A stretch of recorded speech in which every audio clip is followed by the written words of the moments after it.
Hello दोस्तों, welcome to my YouTube channel Dhaji Amma recipes. आप सभी का बहुत बहुत स्वागत है दोस्तों मेरे यूट्यूब चैनल पे। माफी चाहेंगे, हम इतने समय तक कोई भी वीडियो अपलोड नहीं कर पाए ड्यू टू सम रीजंस, लेकिन आज धाजी अम्मा आपके लिए लेके आई हैं एक बहुत ही स्पेशल महाराष्ट्रियन स्वीट डिश जिसका नाम है पूरन पोली। जिसे बनाने के लिए हमें चाहिए मैदा। जितना मैदा है हमें उतनी ही चीनी लेनी है, उतना ही गुड़ लेना है और उतनी ही चने की दाल लेनी है। आप चाहें तो तुअर या अरहर की दाल भी ले सकते हैं। साथ ही हमने ली है थोड़ी सी हल्दी, थोड़ा सा इलायची पाउडर और थोड़ा सा तेल। अब हमने अपने चने की दाल को, जो कि हमने रात भर सोक कर लिया था, कुकर में डाल देंगे और इसमें हम डालेंगे थोड़ी सी हल्दी। हल्दी से दोस्तों कलर बहुत अच्छा आ जाएगा हमारी पूरन पोली में। अब हम इसमें जितनी दाल थी उससे डबल पानी डालेंगे, यानी 1 कटोरी दाल थी तो हमने 2 कटोरी पानी ऐड कर दिया है। अब इसमें हमें याद रखना है कि नमक का यूज नहीं करना है दोस्तों, क्योंकि ये एक स्वीट डिश है। अब कुकर का ढक्कन लगा के फ्लेम को स्लो करके 1 सीटी लगने तक पकाएंगे। दाल उबलने के बाद उसका एक्स्ट्रा पानी हमने निकाल दिया है। हम उसे हाथ से दबा के चेक करेंगे, अगर वो अच्छे से प्रेस हो रही है, मैश हो रही है, तो हमारी दाल तैयार है। अब हमें अपनी उबली हुई दाल को हाथ, मैशर या मिक्सर की मदद से अच्छे से मैश करके मिक्स कर लेना है। अगर आप भी हमारी तरह हाथ से दाल को मैश कर रहे हैं तो दोस्तों आपको ध्यान रखना है कि जो दाल है उबली हुई वो कहीं पे भी साबुत ना रहे। अगर दाल साबुत रहेगी तो हमारी जो पूरन पोली है वो फटने का डर रहता है। इसीलिए हमें ध्यान रखना है कि दाल को हम बहुत अच्छे से मैश करें। आप देख सकते हैं दोस्तों, हमारी दाल अब बहुत अच्छे से मैश हो गई है। अगर आपको जल्दी है तो आप इसे मिक्सर में भी ग्राइंड कर सकते हैं। अब दाल मैश होके तैयार है। अब जो हमारा गुड़ था उसे हम चाकू या किसी ग्रेटर की मदद से बारीक ग्रेट कर लेंगे। अब हम अपनी पूरन पोली के लिए डो तैयार करेंगे। हमने जो मैदा लिया था उसे हम एक परात में डाल लेंगे। अगर मैदा आपको सूट नहीं करता है तो आप मैदा की जगह नॉर्मल आटा भी यूज कर सकते हैं। उसमें हमने डाला है 1 टेबलस्पून ऑयल।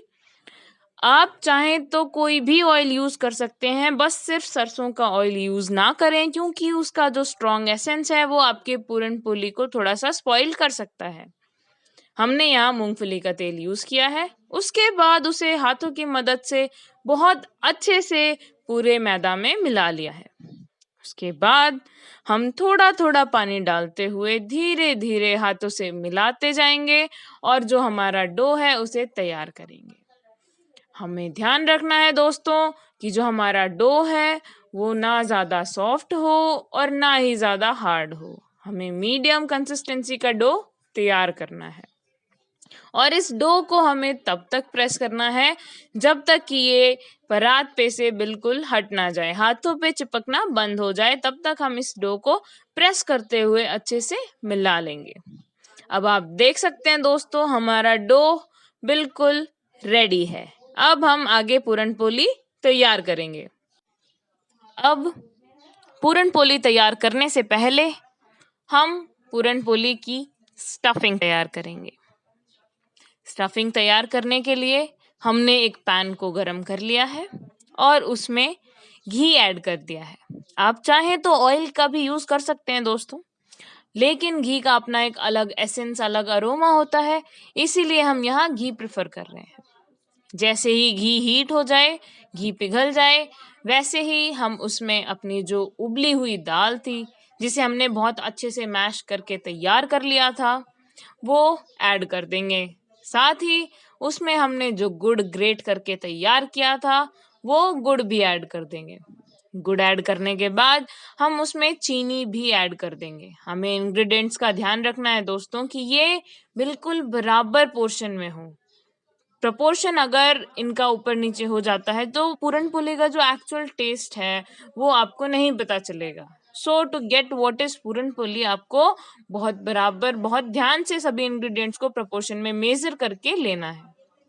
अब सब कुछ मिक्स करेंगे हम चम्मच की मदद से। जितना भी हमने मिक्सचर यहाँ पे तैयार किया है उसे हम चम्मच की मदद से हिलाते जाएंगे, अच्छे से मिक्स करते जाएंगे ताकि जो स्वीटनेस है वो पूरी दाल में अच्छे से मिक्स हो जाए।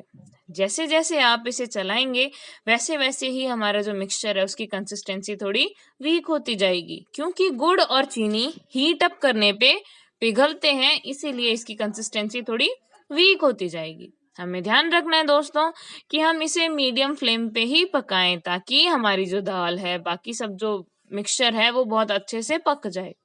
इसे हमें लगातार चलाते रहना है दोस्तों, ताकि हमारा जो बैटर है, जो स्टफिंग तैयार हो रही है, वो नीचे स्टिक ना करे, या आप कोई नॉन स्टिक यूज कर सकते हैं। कुछ समय चम्मच की मदद से चलाते रहने के बाद आप नोटिस करेंगे कि हमारा जो बैटर है, जो मिक्सचर है, इसकी जो कंसिस्टेंसी है वो थोड़ी थोड़ी गाढ़ी होने लग गई है।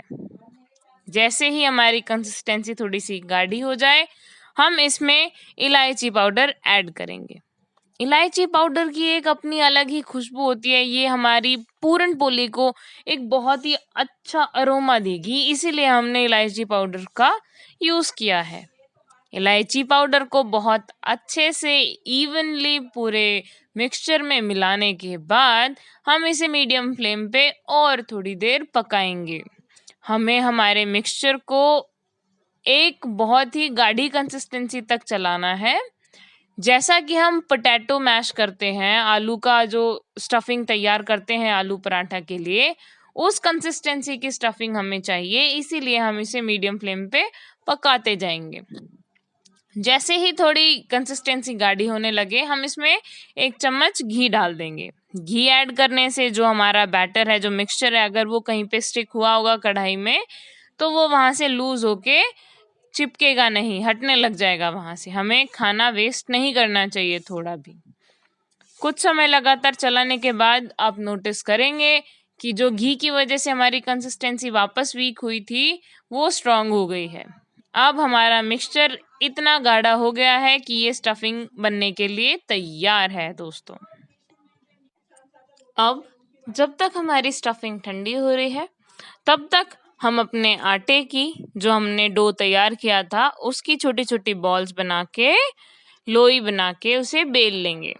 थोड़ा सा बेलने के बाद हमारी स्टफिंग हम उसमें बीच में रख देंगे और हाथों की मदद से छोटी छोटी प्लेट्स लगाते जाएंगे। कुछ इस तरीके से हमें उसके किनारों की प्लेट्स बना के बीच में इकट्ठी कर लेनी है। हमें ध्यान रखना है दोस्तों कि प्लेट्स बहुत ज़्यादा बीच में हमें इकट्ठी नहीं करनी है, जिसकी वजह से आटे का फ्लेवर जो है वो बीच बीच में बहुत ज़्यादा आए।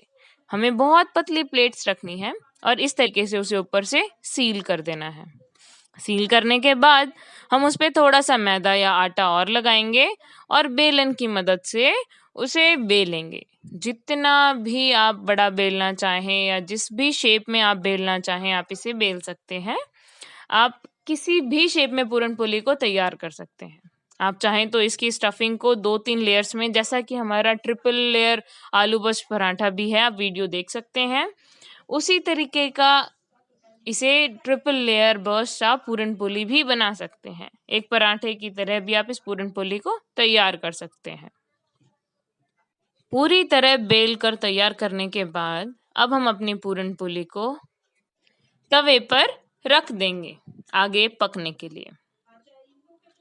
आपको ध्यान रखना है दोस्तों कि तवा थोड़ा सा प्री हीट करके रखें ताकि हमारा काम जल्दी हो। और हमें ये भी चीज़ का ध्यान रखना है कि स्टार्टिंग से लेके लास्ट तक जितना भी काम है हमारा गैस से रिलेटेड, हमें फ्लेम को मीडियम ही रखना है। मीडियम फ्लेम पे पकाई हुई पूरन पोली बहुत अच्छे से पक भी जाएगी और उस पे जो पैचेस होते हैं हाई फ्लेम पे पकाने की वजह से वो भी नहीं होंगे। तो उसका जो आई अपील है वो बहुत अच्छी आएगी। कुछ समय बाद जैसे ही पूरन पोली कलर चेंज करने लगे थोड़ा थोड़ा, तब हमें समझ जाना है कि वो एक तरफ से थोड़ी पक गई है। उसके बाद हम ऊपर घी लगा के उसे पलट देंगे और जो नीचे पकी हुई तरफ है, साइड है, उस पर भी हम घी लगा देंगे। जैसा कि हम शुरू से कह रहे हैं दोस्तों कि आप घी की जगह ऑयल भी यूज़ कर सकते हैं, पर घी का अपना अलग अरोमा होता है, इसका अलग फ्लेवर आता है, इसीलिए हम घी का इस्तेमाल कर रहे हैं। कुछ समय बाद जैसे ही हमारी पूरन पोली नीचे की तरफ से पक जाए, हम उसे पलट देंगे। दोनों तरफ से अच्छे से हम अपनी पूरन पोली को मीडियम फ्लेम पे पकाएंगे।